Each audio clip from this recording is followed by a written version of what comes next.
cyangwa ngo Imana yarampamagaye. Hari ukuntu abantu bitiranya ibintu. Hari ukuvuga ngo umuntu yapfuye ngo yitabye Imana ngo niyo yamuhamagaye. Icyo cyo nta nubwo nkemera. None bari no kuguhamagara ugiye gukora umurimo wawe.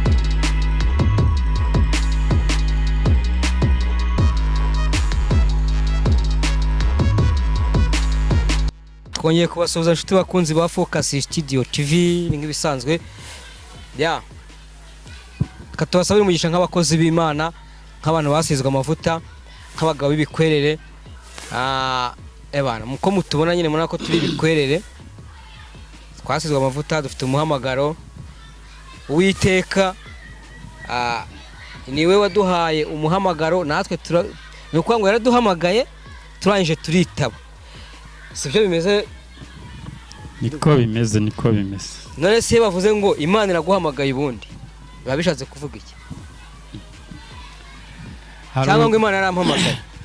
Hari ukuntu abantu bitiranya ibintu. Hari ukuvuga ngo umuntu yapfuye ngo yitabye Imana ngo niyo yamuhamagaye. Icyo cyo nta nubwo nkemera. None bari no kuguhamagara ugiye gukora umurimo wayo.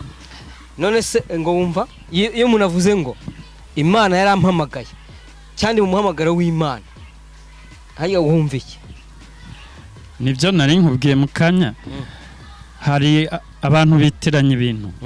Hari ukuvuga ngo Imana, umuntu yitabye Imana ubwo yamuhamagaye.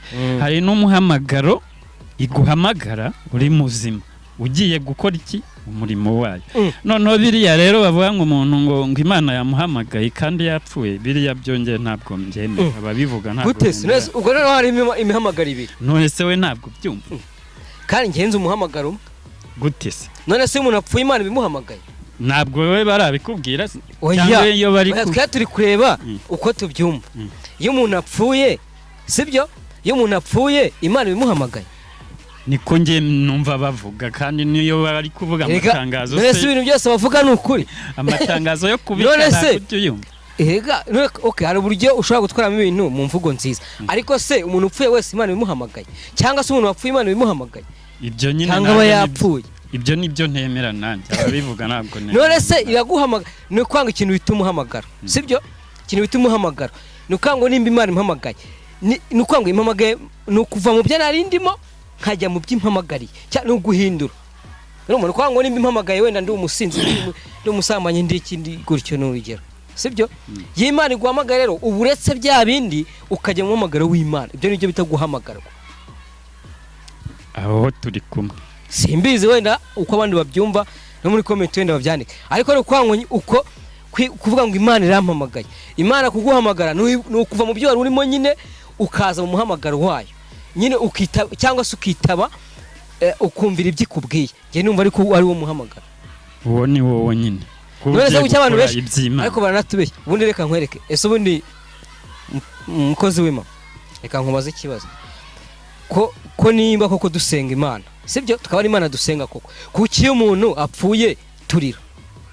Cyangwa amuntu mu dini n'ibiki bakabakarira? Barira kubera ko babajwe nuko babuze umuntu nyine bakunda. Nicyo gikwereka ko ari ukubeshya. None se nimba dukorera Imana, sibyo? Kandi tuzi ko umuntu apfuye agiye mu ijuru. None se umuntu ugiye mu ijuru twakarize cyangwa twakishimye? Ako kantu nahoze numva wo bita Mama Pasteur Nkurunziza, uramuzi? Umushinga ntahe. Nawe yagakomanseho cyane.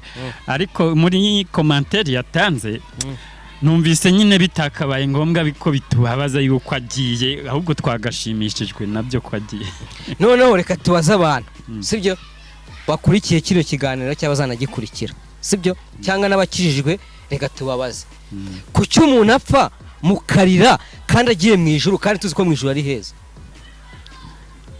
Kubera iki murira? Nicyo gikwereka rero ko ubwo rero nimba murira ko agiye mu ijuru, ubwo mu ijuru ntabwo ari heza. Sibyo se?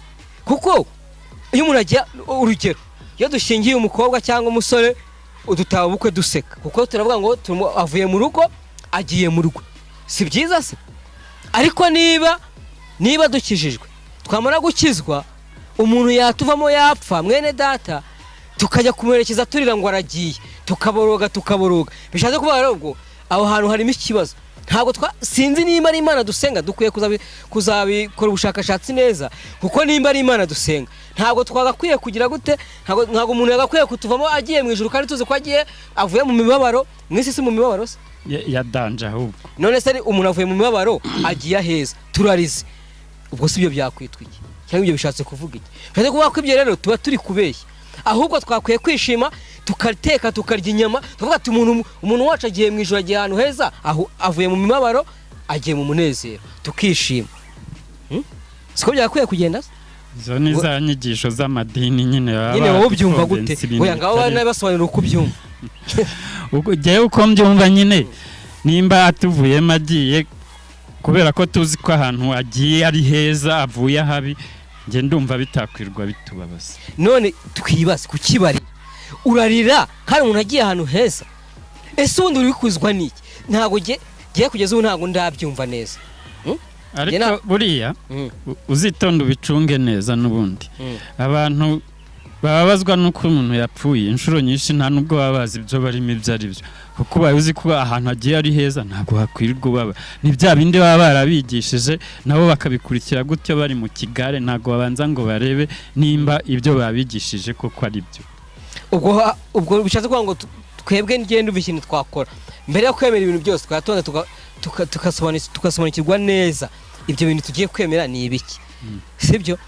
None se ntago genda kubyumva neza uburyo umuntu wacu atuvuyemo warangiza ukajya kurira, kandi noneho uzi neza ko ari umukristo, uzi neza ko agiye ahantu heza. Ahubwo twakwiye kwishima, ahubwo cyangwa se reka tuzisange kuri wa munsi w'urubanza, dusanga twese ibyo twizeye atari ko bimeze.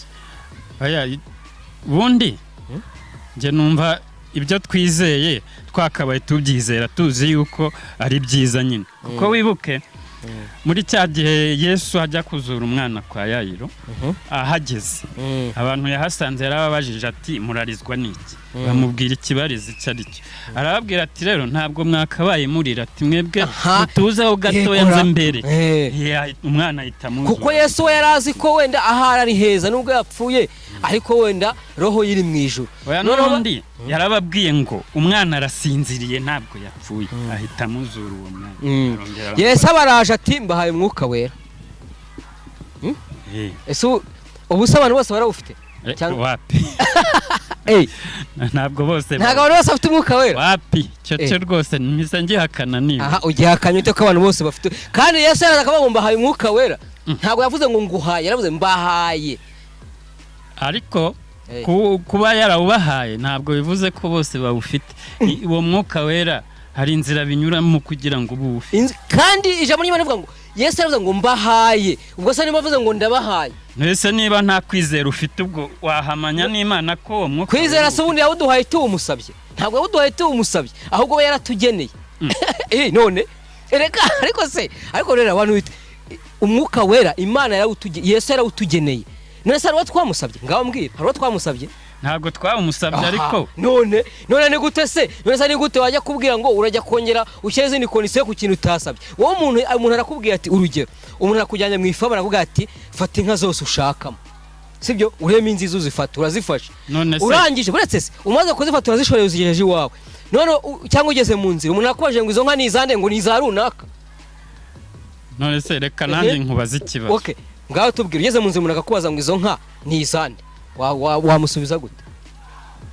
Namusubiza ko ari izanjye kuko nazihawe. None se kuki utabaje kuvuga ngo ni za runaka, ngo ariko ngo yazima? Nukuvuga ngo nimba wahawe nyine wahawe, byo ni ibyawe. Rero Yesu yaravuze ngo mbahaye umwuka wera. Yesu yaraduhaye, nta point, nta zindi kondisiyo. None se uwo mwuka wera uri kuvuga ajya kuwutanga yari ari kumwe n'abantu bangahe?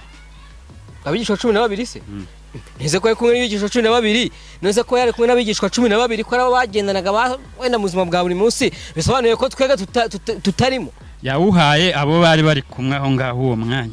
Arababwira ati bahaye umwuka wera, ni wo uzabafasha ahantu hose mugiye kugenda. Mugende muhindura abantu bo mu mahanga yose abigishwa, abemeye mu babatize mu izina rya Data. Ubu no kuvuga ngo none uko tuvuga ko umwuka wera wahawe intumwa gusa, twege ntawo dufite.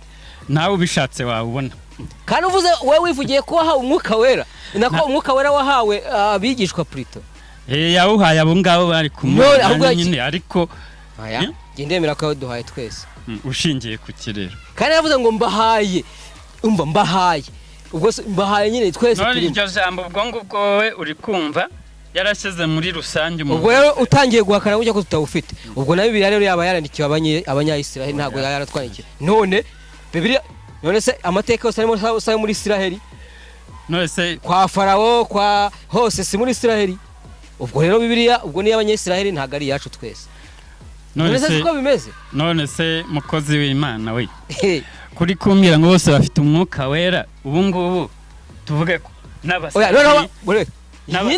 n'abasinzi n'indaya none se umwuka wera ni utuyobora ni uyobora n'abantu ngo bajye abandi oya ntago umwuka wera utuyobora nabi ahubwo wowe kumvira umwuka sibyo icyo ukubwira n'icyo gusaba sibyo wowe yumviye nta kibazo ariko iyo utawumviye ntago agatugukira ntago uzo gufata ngo gushyira agahato okay turi no kugana ku musozo babitubwira abantu bose bafite umwuka wera cyane ntawo bafite babyandike muri comment wowe kuvuga je ndi kwemeza ko abantu bose batawufite abantu bose bafite umwuka wera kuko Imana ntago ijye bonora ku buto nta n'umuntu yigeze robanura twese yaduhaye umwuka wera ahubwo umwuka wera ibyo dutegeka n'ibyo tuyobora turabyemera mubyandike muri comment babyandikemo babituma mahoro y'Imana bane namwe